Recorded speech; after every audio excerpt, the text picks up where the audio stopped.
അത് അത് പോരാതെ എന്റെ വീട് ധർമ്മസ്ഥലെന്ന് കുറച്ച് ദൂരേ ഉള്ളൂ എന്റെ വീട്ടിലേക്ക്. അവിടെ ആണ് വീടുള്ളത്. പിന്നെ അതുപോലെ തന്നെ ഞാന് ശിരൂര് വിഷയത്തോട് കൂടിയിട്ട് കർണാടകയിലെ എല്ലാ സ്ഥലത്തും അറിയപ്പെടലുണ്ട്. ആ തരത്തിലാണ് ഇന്നെ അവര് ബന്ധപ്പെടുന്നത്.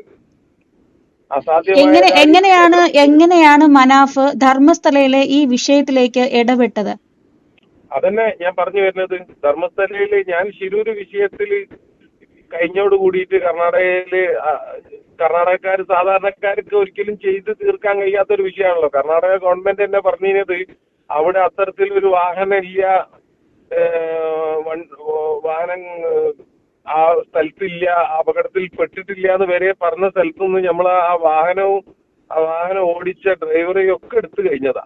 അതായത് അർജുന്റെ വിഷയത്തിൽ മനാഫ് നടത്തിയ ഇടപെടല് അവിടെയുള്ള ഇടത്ത് പ്രാദേശികമായി വലിയ വ്യാപകമായി താങ്കളെ തിരിച്ചറിയാൻ കാരണമായി എന്നാണോ?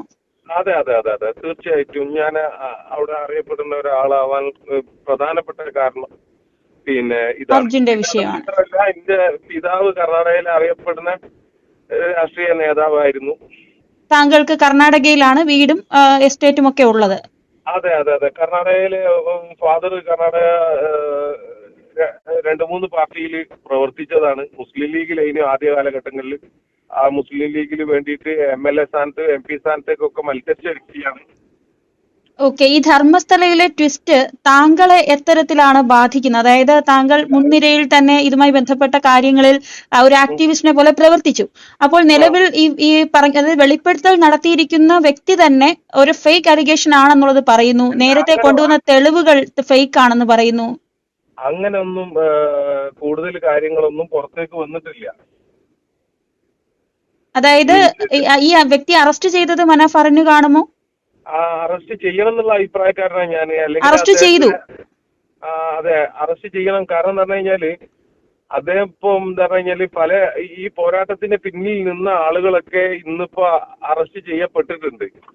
അതെ. അപ്പൊ അതുകൊണ്ട് ഈ ആൾക്ക് ഇനി എന്തെങ്കിലും ഒരു തരത്തിലുള്ള എന്താ പറയാ അപകടം പറ്റാൻ ചാൻസ് ഉണ്ട്. അതുകൊണ്ട് അതിനേക്കാൾ നല്ലത് ഏറ്റവും സേഫായ സ്ഥലം SITന്റെ അണ്ടറിൽ നിൽക്കുക എന്നുള്ളതാണ്. അതല്ല, ഇദ്ദേഹം ഇപ്പൊ പറഞ്ഞിരിക്കുന്ന വെളിപ്പെടുത്തലുകൾ അത് തെറ്റായ വെളിപ്പെടുത്തലാണെന്ന് അദ്ദേഹം തന്നെ ചിന്നയ്യ എന്ന് പറയുന്ന വ്യക്തിയാണ് ഇതിന്റെ പിന്നിലുള്ള രഹസ്യ വെളിപ്പെടുത്തൽ നടത്തിയത്. അപ്പോൾ ഈ വ്യക്തിയെ മനാഫിന് നേരിട്ട് അറിയാമോ? അറിയില്ല. എങ്ങനെ ഈ വ്യക്തിയെ കണ്ടിട്ടോ സംസാരിച്ചിട്ടോ ഇല്ല ഇന്ന് വരെ? ഇല്ല. പക്ഷെ നാട്ടുകാർ ആരാണ് മനാഫിനോട് വന്ന് പറയുന്നത്? നാട്ടുകാരാണോ ധർമ്മസ്ഥലയുടെ വിഷയം? ഞാൻ ആക്ഷൻ കമ്മിറ്റിയുമായിട്ടാണ് ബന്ധപ്പെട്ട് സംസാരിച്ചതും ചെയ്തതും. ഈ ആള് തലയോട്ടിയുമായിട്ട് വന്ന സമയത്തും ഞാൻ ആക്ഷൻ കമ്മിറ്റിന്റെ ഭാഗമായിരുന്നു. അപ്പോഴും ഈ വ്യക്തിയെ മനാഫിന് നേരിട്ട് അറിയില്ല? ഈ വ്യക്തിയെ നേരിട്ട് അറിയില്ല. പിന്നീട് ഇതുമായി ബന്ധപ്പെട്ട് ഇപ്പോൾ വന്ന ഒരു പെൺകുട്ടിയെ കാണുവാനില്ല എന്ന് പറഞ്ഞിട്ട് വന്ന ഒരു വ്യക്തിയും ആ ഒരു ലേഡിയും അവരുടെ മകളല്ല എന്ന് പറയുന്നത്. അതായത് ധർമ്മസ്ഥല വിഷയം മൊത്തത്തിലൊന്ന് പൊളിച്ചെടുക്കുന്ന തരത്തിലുള്ള അന്വേഷണമാണ് ഇപ്പൊ പുറത്തു വന്നിരിക്കുന്ന രീതിയിൽ നമുക്ക് പറയാൻ കഴിയുക. അപ്പൊ മനാഫിന് എന്താണ് തോന്നുന്നത്? ഇതൊക്കെ വെറുതെ കള്ളപ്പരാതി ആയിരുന്നു എന്ന് മനാഫ് വിശ്വസിക്കുന്നുണ്ടോ? അല്ല, അതേ അമ്മ എന്നെ വീണ്ടും മാറ്റി പറഞ്ഞല്ലോ. എന്നെ കാറിൽ കൂട്ടിക്കൊണ്ടുപോയി ഭീഷണിപ്പെടുത്തിയിട്ടാണ് എനിക്ക് അങ്ങനെ ഒരു മകളില്ല എന്ന് പറയിപ്പിച്ചത് എന്നുള്ളത് വന്നല്ലോ. അല്ല, ആ സ്ത്രീയുടെ ബാക്ക്ഗ്രൗണ്ട് നമുക്ക് വാർത്തകളായി തന്നെ പുറത്തു വന്നിട്ടുണ്ട്. അതായത് ആ സ്ത്രീക്ക് മകളെ ഇല്ല. കാരണം അവരുടെ സഹോദരൻ തന്നെ വെളിപ്പെടുത്തുന്നത് അവരുടെ സഹോദരിയാണത്. അവർ മറ്റൊരു സ്നേഹബന്ധത്തിലായിരുന്ന ഒരു വ്യക്തിയുടെ മകന്റെ ഭാര്യയുടെ ഫോട്ടോയാണ് ഈ കുട്ടിയുടെ ഫോട്ടോയായി ഇപ്പോൾ പ്രചരിപ്പിച്ചിരിക്കുന്നത്. അപ്പോൾ അത്തരത്തിലുള്ള കാര്യത്തിന്റെ പേരിൽ കേസെടുത്തിട്ടുണ്ട്. ഇവർ പറഞ്ഞ സ്ഥലത്ത് മകൾ പഠിച്ചിട്ടില്ല. ഇവർ പറയുന്ന തരത്തിൽ ഒരു പെൺകുട്ടി ജീവിച്ചിരുന്നതിന് പോലും തെളിവില്ല. പക്ഷെ ഇവരുടെ കയ്യിലുള്ള ഫോട്ടോ വാസന്തി എന്ന് പറയുന്ന അവരുടെ പുരുഷ സുഹൃത്തിന്റെ മകന്റെ ഭാര്യയാണെന്നുള്ളതാണ് പറയുന്നത്. അതിൽ മനാഫ് എന്താണ് കരുതുന്നത്? അല്ല, അവരെന്തെങ്കിലും കള്ളത്തരം പറഞ്ഞിട്ടുണ്ടെങ്കിൽ അവർക്ക് അത് SIT തെളിയിക്കണം. അത് തെളിയിച്ചതിന് ശേഷം അവരെ പിന്നിൽ ആരുണ്ട്, അതായത് ഈ ശുചീകരണ തൊഴിലാളിയുടെ പിന്നിൽ ആരുണ്ട്, അതുപോലെ തന്നെ ഈ അമ്മന്റെ പിന്നിൽ ആരുണ്ട്, ഇതൊക്കെ എന്താന്ന് കഴിഞ്ഞാൽ തെളിയിക്കണം, സമൂഹത്തിന്റെ മുന്നിലേക്ക് കൊണ്ടുവരണം. ഇതിന്റെ പിന്നിൽ പ്രവർത്തിച്ച എല്ലാവർക്കും ശിക്ഷ മേടിച്ചു കൊടുക്കണം. അപ്പൊ ഇതിൽ പെട്ടുപോയി എന്ന് മനാഫിന് തോന്നുന്നുണ്ടോ? ഒരു തെറ്റിദ്ധാരണയുടെ പുറത്താണ്? അല്ലല്ല, ഞാൻ മാനുഷിക ഇതിന് വാല്യൂ കൊടുക്കുന്ന മനുഷ്യനാണ്. എന്നെ സംബന്ധിച്ചിടത്തോളം അതൊരു വലിയ എന്റെ ബോധ്യം.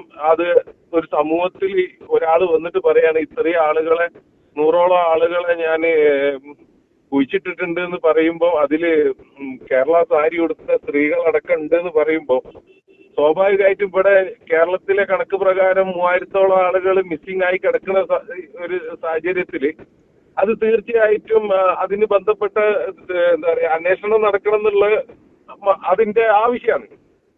ഹലോ, ഞാനൊരു മനുഷ്യാവകാശ പ്രവർത്തകനാണ്.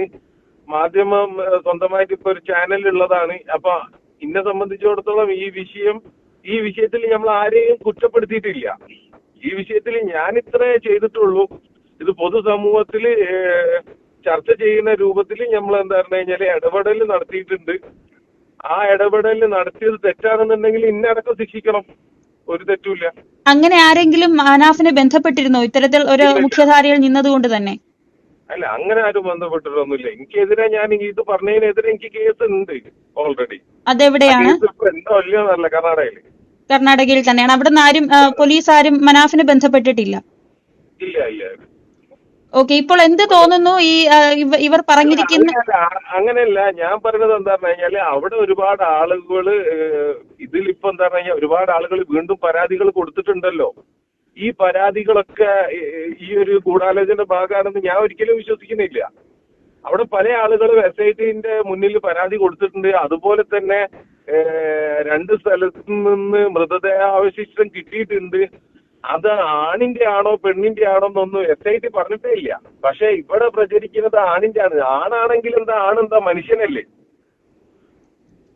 അത് പക്ഷെ ഇതുമായി ബന്ധപ്പെട്ട ഒരു വിഷയമല്ല എന്നുള്ള തരത്തിലേക്കാണ് SITയുടെ റിപ്പോർട്ടുകൾ പോകുന്നത്. അതായത് അത് നിങ്ങളുടെ കയ്യിലുണ്ടോ അങ്ങനെ ഒരു റിപ്പോർട്ട്? അല്ല, അത്തരത്തിൽ ഒരു കാര്യം ഉള്ളത് കൊണ്ടാണ് SIT ഇവരെ അറസ്റ്റ് ചെയ്തിരിക്കുന്നത്. ഇയാൾ വെളിപ്പെടുത്തിയിരിക്കുന്ന കാര്യങ്ങളെല്ലാം വ്യാജമാണ് എന്നാണ് SIT പറയുന്നത്. അങ്ങനെ റിപ്പോർട്ടാണ് പറയുന്നത്. ഈ ആള് ഈ ഒരു എന്താ പറയാ കുറ്റകൃത്യത്തില് ഈ ആള് ഒരു കുറ്റകൃത്യത്തില് ഏർപ്പെട്ട ആളാണോ അല്ലേ? ഇദ്ദേഹം ചെയ്ത ഓൾറെഡി ഒരു തെറ്റാണല്ലോ. 100 കണക്കിൽ മൃതദേഹം കിട്ടിക്കഴിഞ്ഞാൽ ഇയാൾ അങ്ങനെ കുഴിച്ചിടാൻ പാടില്ലല്ലോ. അതെ, വേണ്ടപ്പെട്ട ആളുകളെ അറിയിക്കേണ്ടതല്ലേ? ആദ്യമേ ഇയാൾ കുറ്റക്കാരനാണല്ലോ.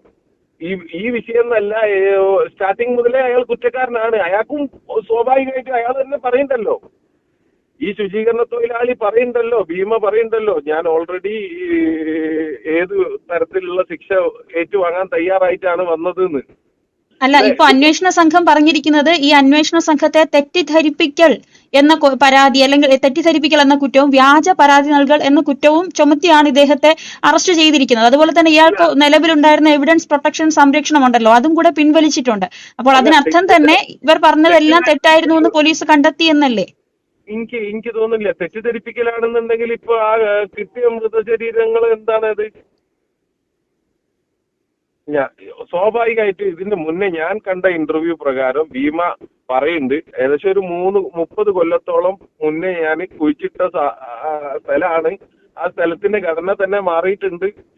പിന്നെ ഇതേമാതിരി തന്നെ കർണാടകന്റെ ആഭ്യന്തരമന്ത്രി എന്നെ പറയുന്നുണ്ട്, അവിടുത്തെ എന്താ പറയാ അസ്ഥികൂടങ്ങൾ ദ്രവിച്ചു പോകാൻ സാധ്യത ഉണ്ട്, മണ്ണ് പരിശോധിക്കേണ്ടതുണ്ട് എന്ന് കർണാടക ആഭ്യന്തരമന്ത്രി എന്നെ പറയുന്നുണ്ടല്ലോ. പിന്നെന്താ? അതാണ് ഇപ്പോൾ പോലീസ് കണ്ടെത്തിയിരിക്കുന്നത്. ഇപ്പോൾ മനാഫ് എന്താണ് പറഞ്ഞു വരുന്നത്? മനാഫ് പറയുന്നത് ഇത് വ്യാജ പരാതിയാണെന്ന് നിങ്ങൾ ആക്ഷൻ കൗൺസിൽ വിശ്വസിക്കുന്നില്ല എന്നാണോ? അല്ല, അത് തെളിയിക്കേണ്ടത് മനാഫ് അല്ലല്ലോ, അത് തെളിയിക്കേണ്ടത് SIT ആണ്. SIT ആണ് ഇദ്ദേഹത്തെ അറസ്റ്റ് ചെയ്തിരിക്കുന്നത്. കാരണം ഇത് നമ്മുടെ രാജ്യത്തെ സംബന്ധിച്ച് ഞെട്ടിക്കുന്ന ഒരു വെളിപ്പെടുത്തലായിരുന്നു. അപ്പോൾ ഇത് അതായത് ഒരു സ്ഥലത്ത്, ഒരു ക്ഷേത്ര പരിസരത്ത്, പ്രത്യേകിച്ച് ഹൈന്ദവ ആചാര പ്രകാരം ഏറ്റവും പരിശുദ്ധമെന്ന് കരുതുന്ന ഒരു സ്ഥലം കൂടെയാണ് ഈ ധർമ്മസ്ഥല. അവിടെ ഇത്തരത്തിൽ പെൺകുട്ടികളെ അടക്കം അതും പീഡിപ്പിച്ച പെൺകുട്ടികളെ ഒക്കെ കുഴിച്ചിട്ടിരിക്കുന്നു എന്നുള്ളൊരു വെളിപ്പെടുത്തൽ രാജ്യത്തെ സംബന്ധിച്ച് ഞെട്ടിക്കുന്ന ഒരു കാര്യമായിരുന്നു. കേരളത്തിൽ അത് വലിയ രീതിയിൽ ചർച്ച വിഷയമായതും ഈ മീഡിയ കോർഡിനേറ്റർ എന്ന തലത്തിൽ ഇരുന്നതും മനാഫാണ്.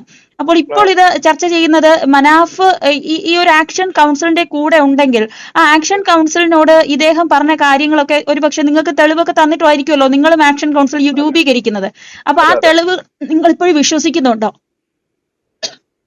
തീർച്ചയായിട്ടും ഇതിന്റെ അന്വേഷണം നടന്നുകൊണ്ടിരിക്കുകയാണ്. ഇതിന് യാതൊരു തരത്തിൽ നിങ്ങൾ എവിടുന്നാണ് ഈ വിഷയം നിങ്ങൾക്ക് കിട്ടുന്നതെന്ന് അറിയില്ല. എസ് ഐ ടി പ്രത്യേകിച്ച് എന്തെങ്കിലും ഒരു വാർത്താ സമ്മേളനം വിളിച്ചതായിട്ട് എനിക്ക് ഒരു അറിവുമില്ല. ഇവിടെ ഉണ്ടാക്കാൻ ശ്രമിക്കുന്നത് വേറൊരു തരത്തിലുള്ള ഒരു നരേറ്റീവാണ് ഉണ്ടാക്കാൻ ശ്രമിക്കുന്നത്. അതിലൊരു സംശയവുമില്ല.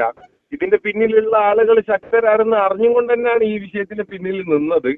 ഇത് ഈ രൂപത്തിലേ ആവുള്ളൂ എന്നുള്ളതും എനിക്ക് മുൻകൂട്ടി അറിയാം. അപ്പൊ ഏതായാലും ഞാൻ ഈ വിഷയത്തിൽ SIT എന്താണോ പറയുന്നത് അതിനെ തന്നെ മുഖവിലക്ക് എടുക്കുള്ളൂ.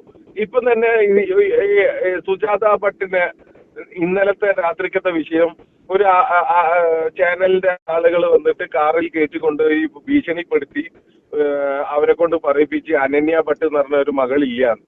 അത് കഴിഞ്ഞ് 2 മണിക്കൂർ കഴിഞ്ഞപ്പോ ഇതേ അമ്മ എന്നെ തിരിച്ച് എന്താ പറയാ എന്നെ കാറ് കയറ്റിക്കൊണ്ടുപോയി ഭീഷണിപ്പെടുത്തി എന്നെ അങ്ങനെ ആക്കാൻ ശ്രമിച്ച് അതുപോലെ തന്നെ പല ആരോപണങ്ങളും ഈ കൊണ്ടുപോയ ആളുകൾക്കെതിരെ പറഞ്ഞു. അപ്പൊ ഇതിന്റെ ഒരു ക്രെഡിബിലിറ്റി ഇല്ലാതായി കഴിഞ്ഞിരിക്കണ്. ഈ സുജാത ഭട്ടിന് ഒരു ക്രെഡിബിലിറ്റി ഇല്ലാതായിക്കണ്. പിന്നെ ഈ വിഷയം മൊത്തം നമ്മളിപ്പോ ഇത് മൗനം പാലിച്ച് നിൽക്കാന്നേ ഉള്ളൂ. ഇതിന് എവിടെ വരെ എത്തുന്നുള്ളത് ഞാൻ ഇതിന്റെ ഉള്ളിൽ ഒരു എന്താ പറയാ ഗൂഢാലോചനക്കും ഭാഗമായിട്ടില്ല. അത് ഏത് കോടതിയിൽ പോയിട്ടും ഞാൻ തയ്യാറാണ്, എല്ലാത്തിനും തയ്യാറാണ്, നിയമപരമായ എല്ലാ കാര്യങ്ങൾക്കും തയ്യാറാണ്. ഒരു മാനുഷിക പരിഗണന വെച്ച് ഇത്തരത്തിലുള്ള കൊലപാതകങ്ങൾ നടന്നു എന്ന് പറഞ്ഞപ്പോൾ മാത്രം കൂടെ നിന്നതാണ്, അങ്ങനെയോ? കൂടെ നിന്ന്, അത്രേ ഉള്ളൂ. അതിൽ അങ്ങനെ ഒരു സംഭവം ഇല്ലെങ്കിൽ ഇതിന്റെ പിന്നിൽ നിൽക്കുന്ന ആളുകളെ ശിക്ഷിക്കണം തന്നെയാണ് എന്റെ അഭിപ്രായം. അതിലൊരു മാറ്റമില്ല. അവരെ കൂടെയും നമ്മളുണ്ടാവും. തീർച്ചയായും. Thank you. ഓക്കെ.